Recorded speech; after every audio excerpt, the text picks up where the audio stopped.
こんにちは。こんにちは。今回は別れた後、新幹線のホームでばったり再会するも、新しい彼女が発覚。いよいよ腹をくくって潜在意識に丸投げしたら、自分にベタ惚れになった彼が結婚前提で交際申し込みです。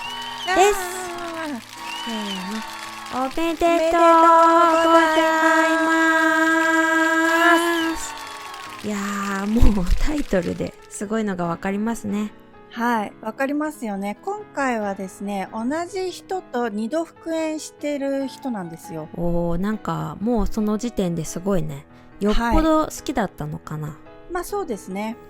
はい、じゃあ盛りだくさんなので早速行きましょう。スタート。はい。ご報告者さんは A さん。30代の方です。2021年4月、マッチングアプリで出会った彼とお付き合い開始。6月、彼とお別れ。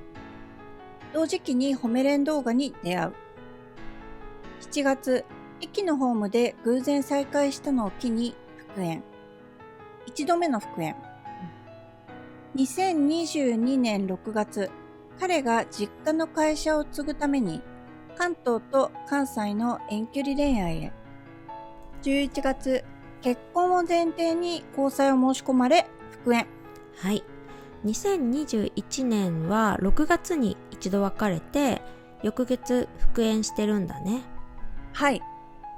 出会ってすぐに交際を始め、体の関係を持った途端に冷たくされました。その後、やっぱり気持ちがないと言われ、あっさり別れました。お互いに連絡することは一切なかったのですが、別れてしばらくして、お互いの最寄り駅でもない無関係な駅で偶然再会したんです。それがきっかけで連絡を取るようになり、復縁しました。なるほど。偶然再会ってすごいね。縁があるって思えそう。はい。しかし、また別れてしまうんですね。復縁して1年経つ頃に、彼が実家に帰ったのを機に遠距離恋愛へ。8月に私が彼に会いに行き、2日間楽しく過ごしたのですが、その数日後から連絡を無視されるようになりました。他に女がいるの？といろいろと考え疑心暗鬼になり、遠距離ですぐに会えないなどの不安から自爆。仕事中にも何度も連絡をしたりと、今考えるとかなりめんどくさい女になっていました。9月の初旬に電話で不満をぶつけまくった結果、本当にいい加減にしてめんどくさい、もう終わりにしよう、これ以上好きになることはない、さよならと一方的に電話を切られ、直後に全ての連絡手段をブロックされました。A さん、遠距離で不安や不満大爆発ってことか。そうですね。遠距離がネックになるってめぐるは本当心底わからないんですけど、ネックになる人もいるんですよね。はい、いますよ。距離が遠いと心の距離まで遠く感じるんです。そうですか。はい、続けます。A さんは潜在意識の知識はあったのかな？はい。10年ほど前から潜在意識や引き寄せの知識はありました。ネットでまとめサイトの恋愛成就スレを読んだり、アキさんのブログを読んでいました。当時は瞑想はなんかうさんくさいなという気持ちがあり、やりませんでしたが、アファメーションはなんか楽しかったので、毎晩寝る前と寝起きに行いました。他には断言法も好きだったので、気が向いた時にノートにいろいろと書いていたら、当時付き合っていた彼と数週間で復縁しました。潜在意識や引き寄せって本当にあるんだと感動しました。また私はジャニーズや K-POP などのアイドルが好きなのですが、コンサートは絶対いい席で見るんだと思うと、必ずいい席が来たり、ほぼ当たらないようなチケットも毎回当たるなど、欲しいものやこうなってほしいと思うことは叶えられるタイプだったので、潜在意識や引き寄せの法則は絶対にあると信じてはいました。なんだろう、 A さんって結構なミラクル体質なのかな？もうミラクルに気に入られそうな雰囲気がムンムンとありますよね。でもこれも私は運がいい人みたいに、心底ね、思ってた結果のようにも見えますね。面白いですよね。はい。A さんは一度目に別れた後、ホメレンに出会ってるんですよね。はい、同じ頃ですね。バキさんとコラボした動画を見つけたんです。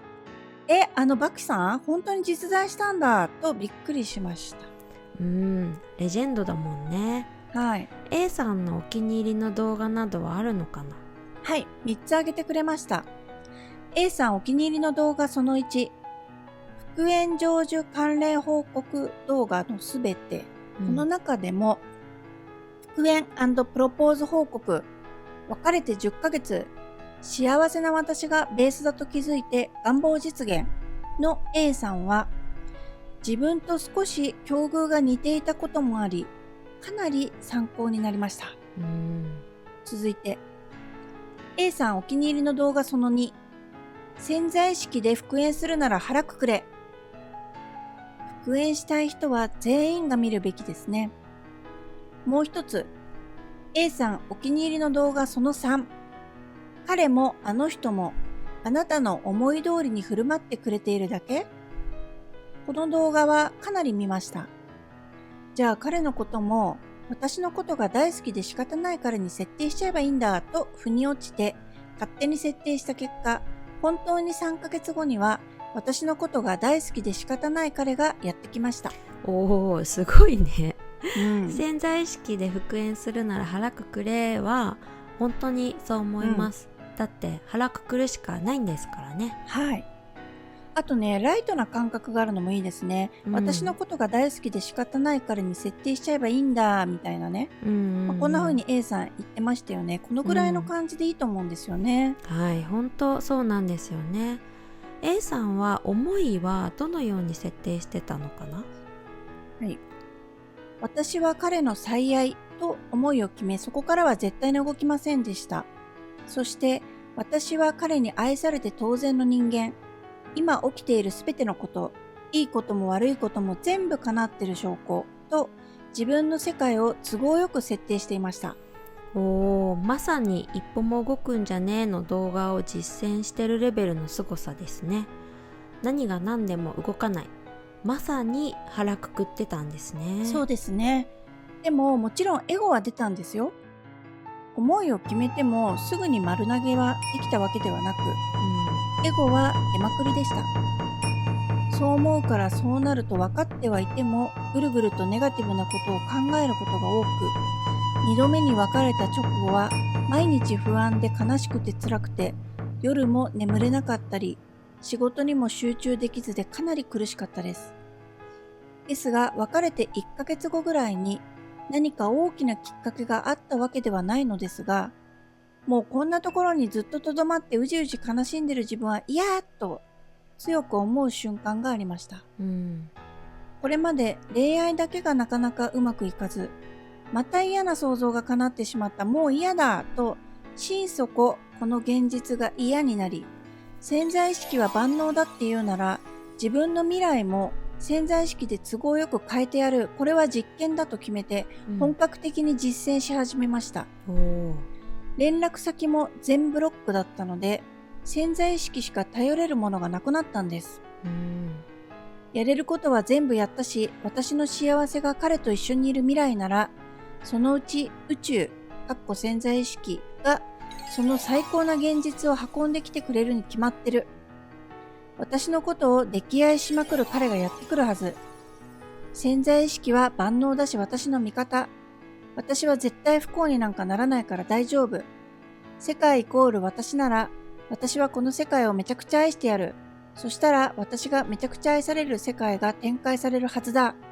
という強い思いがいきなり湧いてきて、もう全部任せるから、あとは良きようによろしくと全部手放すことができたのです。その後はなんかもう全部叶ってるし余裕だな。潜在意識ちゃんは一体どんなワクワク展開を持ってきてくれるんだいと割とルンルンで過ごせるようになりました。おお、すごいね。2度目の別れで連絡手段が断たれたことが、潜在意識に本気で頼ろうって思うきっかけになったってことですよね。そうそう。いよいよ潜在意識に委ねるしかない状況に置かれて初めて心底本気出すっていうかね。やっぱりそういうところはありますよね。本当ですよね。A さんなりのエゴ対策もあるんだよね。はい。エゴが出てくることはしょっちゅうでしたが、そんな時はひたすら自己観察をしました。不安が湧き上がる。あ、今不安になっているなぁと自分を俯瞰で見る癖をつけました。これをやることで次々と湧いてくるエゴから一歩離れることができました。ぐるぐる思考が止まらないときは寝る前に15分ほど瞑想しました。思考がストップするのでとても良かったです。瞑想は途中で寝てしまうんですが、自分の心が落ち着くなら何でも OK ってことにしていました。何をやってもどうしてもダメな日もありますよね。そんな日はどんだけ不安になろうが悲しくなろうが嫌な現実を観測しようが、今起きていること全部叶ってる証拠だ、やったーと無理やり決めて脳を破壊しました。そうすると何が起きても全部叶ってる証拠になってしまうので何も怖くなくなりました。すごい。脳破壊は本当におすすめです。1日10秒でもいいので、全部叶ってる、やったーって部屋の中で狂気乱舞するだけです。気分が良くなるんですよね。私の場合はこれをやり始めて1週間ぐらいでかなり現実が大きく動きました。おー、すごい具体的に教えてくれたね。はい。不安になってるなーって一歩引いてみるっていうのはホメレンでもたびたび言ってますよね。そうですね。不安になってるなぁと客観的に自分を見るっていうのは、エゴと一体化しているところから一旦離れることになるので、冷静になれるんですね。全部叶ってる、やったーって部屋の中で狂気乱舞するっていうのも面白いね。そうですね。もちろんこれをやるからうまくいくわけじゃないんですけど、A さんに合ってたんですよ。で、皆さんも自分に合うものだけを都合よく取り入れてもらえたらと思います。はい。A さんの復縁の経緯はどうだったんだろう。はい。なかなかね、波乱万丈です。2度目に別れて連絡先をブロックされた1ヶ月後ぐらいに、新幹線で大阪へ行きました。駅に着き、新幹線を降りて、駅のホームを歩いていると、彼が新幹線を待っているところに遭遇したのです。夢かと思いました。心臓が飛び出そうでした。でも同時に、やっぱりなぁという思いもありました。また絶対にどこかで再会すると思っていたので。ちなみにこの日は台風が接近し、新幹線のダイヤがかなり乱れていたり、私が寝坊して乗る予定だった新幹線の時間をずらしたりと、偶然に偶然が重なっていました。間違いなく潜在意識の力だと思います。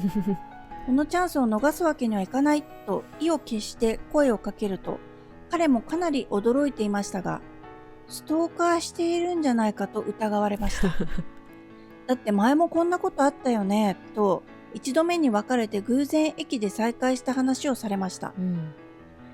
でもこの時は、やっと縁が切れたと思ったのにと冗談でも結構最低なことを言われつつも、その場で LINE ブロックを解除してもらい、インスタも再びつながりました。しかし、俺からは連絡しないし東京に行くことがあっても A と会うことはもう二度とないよと念押しされて心が死にました。でもそんなことを言ったくせにすぐに彼からインスタの DM で連絡が来るようになり、このまま復縁か、なんだ余裕じゃんと思っていた矢先、彼に新しい彼女がいることが分かりました。かなり落ち込み、1週間ぐらいほとんどご飯を食べられませんでした。以降彼からはインスタの DM でちょこちょこ連絡が来ましたが、彼女とのラブラブトークを見るたびに落ち込むのでブロックした方がいいのだろうかと悩む日々でした。彼と付き合っている時、私のことはほとんど投稿してくれない彼だったので、彼女が本命なのかとネガティブ全開でへこみまくりました。でもやっぱりどうしても諦められませんでした。そもそももう連絡しないとか言ったくせに連絡してきてるし、やっぱり過去は関係ないんだなと思い、こうなったら徹底的に潜在意識に委ねるしかねえ、とことんやったると腹をくくり、ホメレンさんの動画やブログを見つつ、瞑想やイメージング、慈愛を本格的に始めました。急転直下とはこのことだね。ミラクルすぎる再会があって彼から連絡まで来たら復縁秒読みってそりゃ思うよね。でも新しい彼女ができたことでいよいよ腹をくくったってことだね。そうなんです。A さんは慈愛をしたところ大きな変化があったそうです。慈愛を始めるとこれまで自分のことが嫌いでどうしようもなかったことに気づきました。どうせ私は彼にふさわしい女じゃない。家事もできない。こんな私じゃといつも思っていたので、まずは彼がどうこうではなく、とにかく自分を好きになろうと決め、毎朝鏡の自分に今日も世界一可愛いよと言っていました。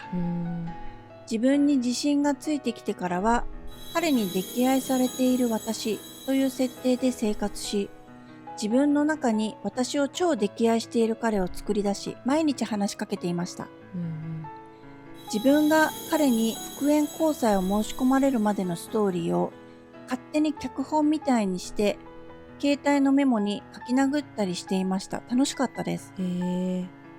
またこの時、過去に彼に他に好きな人ができたらどうしよう、いや、私の良さに気づいてもらうには、いっそ一度他の女性と付き合ってもらった方がいいのでは、と考えていたことをふと思い出し、なんだ私がネガティブ全開で考えていたことが現実になっただけじゃんとようやく気づきました。やっぱり自分にとって都合のいい未来は自分で作れるんじゃん、絶対そうじゃんとかなり自信が湧いてきて、絶対復縁できる。てか、こんだけ絶望的な状況から復縁できたらめっちゃ面白いから、絶対ホメレンさんに報告したいなと考えて生活をしていました。いや、慈愛って本当に最強だよね。だって自分とは一生付き合っていくし、自分を好きになって悪いことは何もないからね。このあたりから動きがある感じなのかな。そうなんですよね。毎日楽しく過ごせるようになった10月下旬頃、彼からの連絡が急に増え始め、ついにどうしても A を思い出してしまう。彼女とは別れる。そしたらもう一回アプローチしてもいいと言われました。そして11月に彼が結婚式の出席のために東京に日帰りで来る予定があったので、帰りの新幹線までの間少し会おうということに。私は駅の改札で彼が来るのを待っていたのですが、彼が私を見つけた瞬間、走ってきて抱きしめられ、会いたかった。やっぱり映画忘れられないし手放したくない。もう一回正式に付き合ってほしいと言われ、復縁に至ります。このシチュエーションは私がずっとイメージングしていたものだったので本当にびっくりしました。何それ、すごくない？もうやばいね。 A さんすごすぎますね。これさっき復縁交際を申し込まれるまでのストーリーを勝手に、携帯に書き殴っていたって話をしたじゃないですか。その脚本通りの展開で彼に復縁交際を申し込まれたんですって。その後もきちんと話し合い、結婚は A がいい。ちゃんといろいろ決めて A の親御さんにも挨拶に行かないとね。今までかなり曖昧にしてたけど、俺たちやっぱり運命としか思えない。結婚するつもりで付き合うから、と結婚前提で話が進んでいます。いやー、ちょっともうすごいしか言えない。A さんを追いかけ出してからの彼の結婚への勢いも本当すごいね。本当に一気に変わった感じだね。A さん改めておめでとうございます。A さん、ホメレンにメッセージをくれましたよね。はい、読み上げますね。そう思うからそうなるは万能です。一度決めた思いから途中下車しない限り必ず目的地にたどり着きます。潜在意識で願いを叶えることができた人たちの唯一の共通点は、叶うまで諦めなかったことだと思います。皆さんも諦められないから潜在意識というなんかちょっと怪しげなものでも信じたいんだと思います。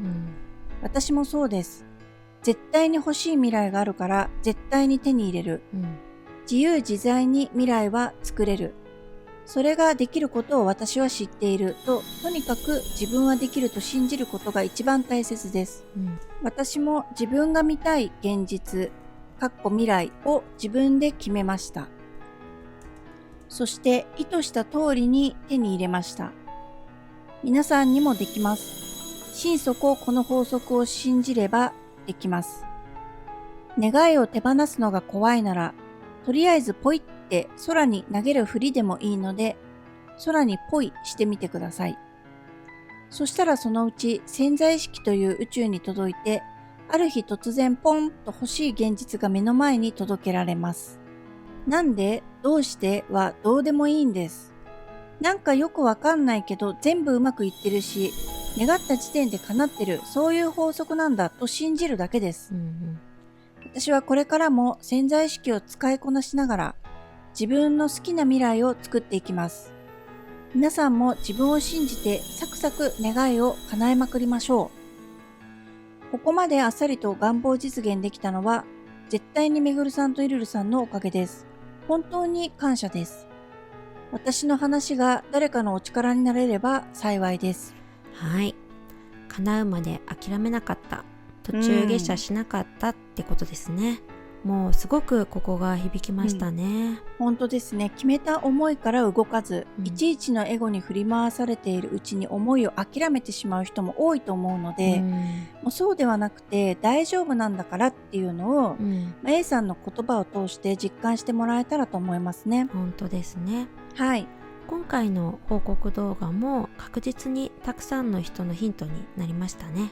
はい。はい。というわけで今回はこの辺でご視聴いただきありがとうございました。ありがとうございました。チャンネル登録やいいねもお願いします。お願いします。スーパーサンクスもいただいてます。どうもありがとうございます。